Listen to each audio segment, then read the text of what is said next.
Hello, Epic Heroes War fans. I'm Neverdeath, and today we're looking at Freya. What makes her special? How powerful is she? Is she worth buying? All that and more we will learn in this review. The game is on. No rest until dawn. The rules are clear. Go fast, show no fear. So my first impression of Freya is she looks powerful. She's pretty big, which I think is really cool. What makes her special to me is that when I first started playing Epic Heroes War on the home screen here, it was Christmas time, December 2015, and they had her and the Yeti fighting in the background here. So I always thought that was really cool, and that's what makes her special to me. But let's look at her looks and her arcana first. She's got a lot of detail to her. They did a really good job of making her look awesome, and they put a lot of work. There's a lot of love that went into her, you can tell. But as far as arcana goes, I don't feel like any of these really... I mean, this looks kind of cool, since the effect looks a little, like, foggy. But I believe my favorite is definitely the snowflakes. I think it fits her just wonderfully since she has kind of the red and the green. It's definitely with her furry stuff, it's obviously a winter hero. I would say that this one, the Ice Lancer, makes her look more intimidating and cool. But I don't know. There's the snowflakes. I really love the snowflakes. And this is a giant snowflake, but there's just something about these that I really love. And let me show you this, when she walks, let's just hit level 5 real fast. So you see the snowflakes are falling, but when she walks, they kind of sway to the back. I think that's really cool. It's an awesome effect. Good job, DivMob. So yeah, that's my favorite arcana for her. And let's finish this out real quick. You can get a look at some of her skills right now. Now looking at her tits, they're big, but they look like they're in a push-up bra because she's got this great cleavage going on, and then the clothes and the fur and everything, it looks flat or covered up. So it feels like they start out awesome and then they just disappear, which that's my only complaint with her entire look. The rest of her is awesome. So we got that. Let's look at her attacks. Her basic attack is just called attack. Make melee attack on maximum 5 enemies. So if there's 6 or 7 units, you're only going to hurt 5 of them. Whoops. Then the spear throwing. Throw the spears, piecing, and deal damage to all enemies on the way. It's piercing. That one's powerful. I like it. Brisingamen's Blessing. Teleport forward and heal a few health power. So yeah, this one doesn't hurt your enemy. It just you can zoom past them and it heals some life. And Irradiate. I love the name of this. I love it. Cast a big magma hole, dealing damage all enemy on the round. And it doesn't deal to all enemies. Any enemies that are standing within that, yeah, they get some damage, but it's not all enemies in the round. Anyway, it's awesome. One thing I am disappointed about is her basic stuff, the crit chance. She has 1% there, 1% there, and 1% here. Like sKoR had 10% on one of hers. So I feel like that probably should have been changed, and you'll see why later on. But anyway, let's go ahead and cut to a review of her skills so you can really see them.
And now that we've got that done, let's go ahead and turn on the sound so you can see what, so we can see what the DivMob did with it.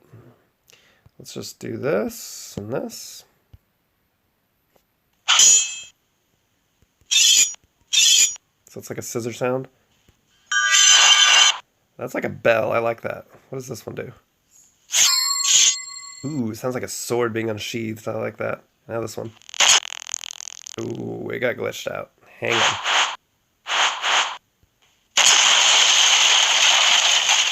There we go. Man, it sounded like a bomb going off and a house falling down. That was really cool. Look at that.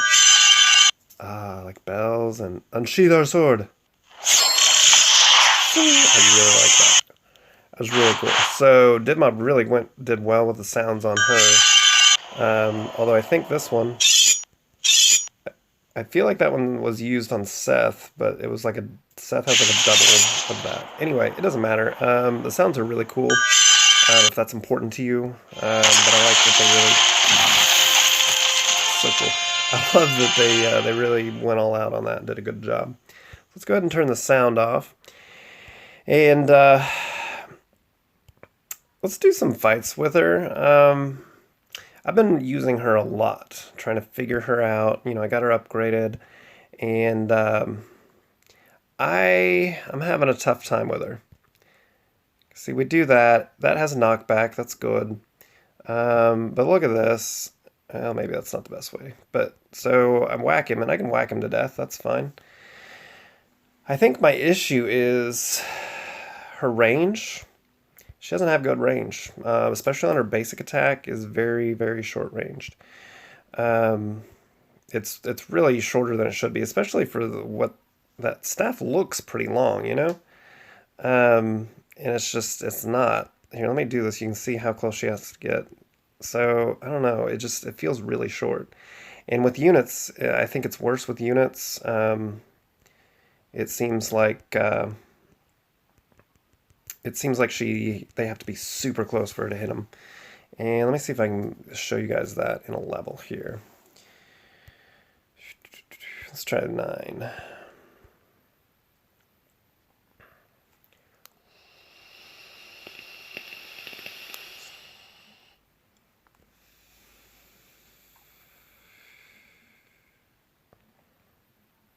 So, see, well, I guess it's not, but with the length of the staff, it feels like she should be hitting further.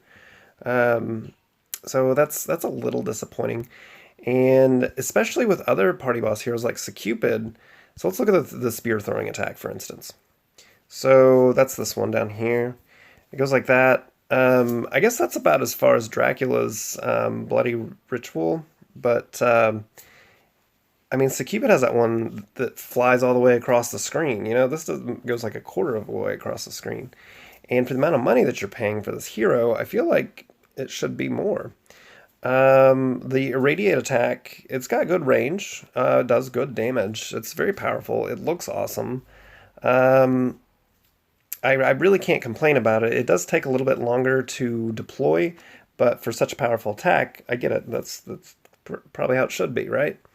But then, I don't know. So we have one special skill that takes a while to deploy, and it doesn't do any stun or knockback. And then this one does some knockback, and you can deploy it pretty quick. It does good damage. And then we have low range. Like, the spear throwing is probably the best, most effective attack, I think. So we've got one attack we can't use that much, one that's pretty good, and then another one that's just really low range. And this, zoom and heal.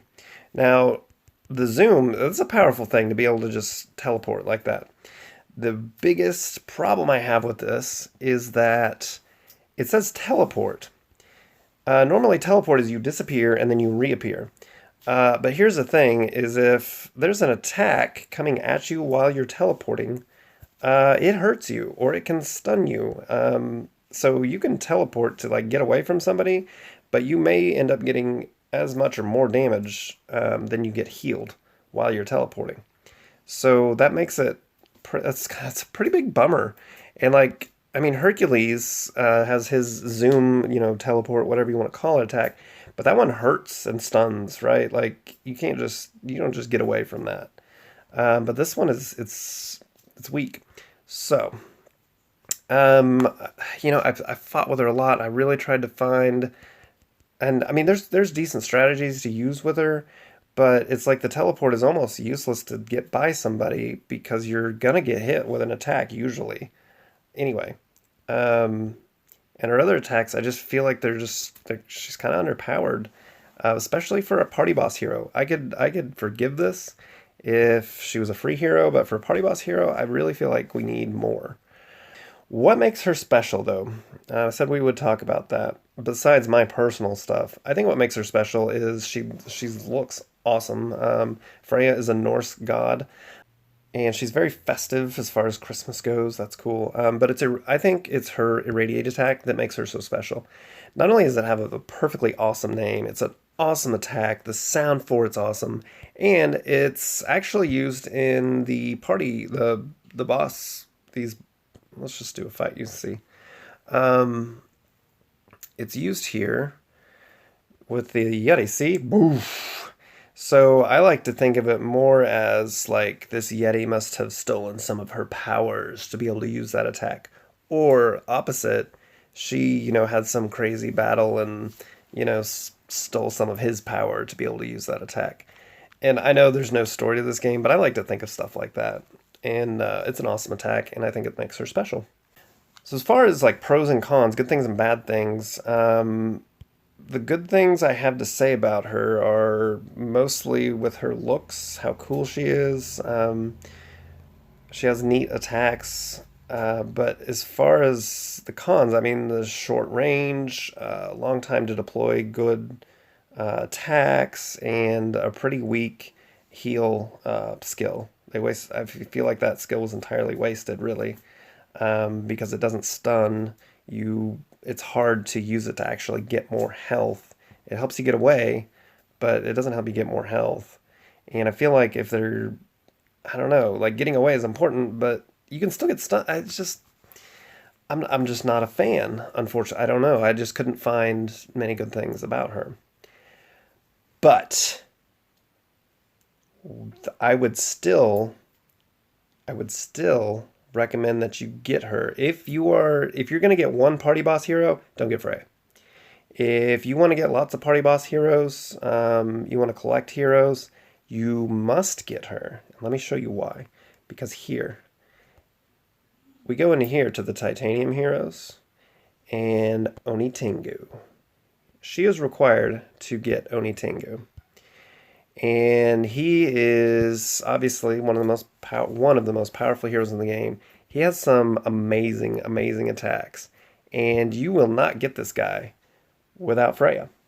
So, I would contend that it's still fun to play with Freya. You can get her, you can enjoy playing with her, upgrade or do whatever, and then at some point you're going to get Oni Tengu.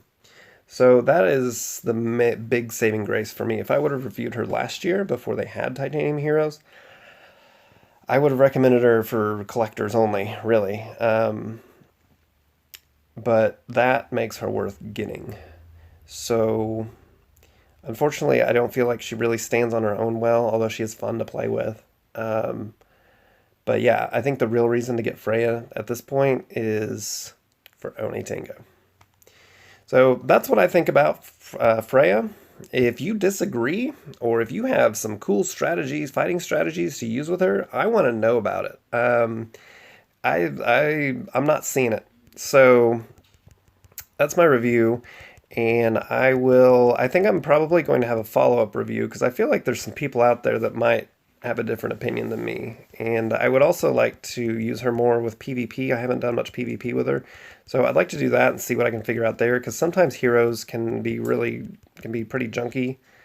And then they're like for a arena or for domination or even for the maps, but then on PvP there's some cool stuff you can do. So if you know of something like that, I need you to comment on this video and let me know about it. And we'll do a follow-up and maybe even do fights with you. So that's all I've got. Make sure to subscribe to the channel, hit that like button, and always check my Facebook page. I got cool stuff on my Facebook page. And as always, keep fighting hard.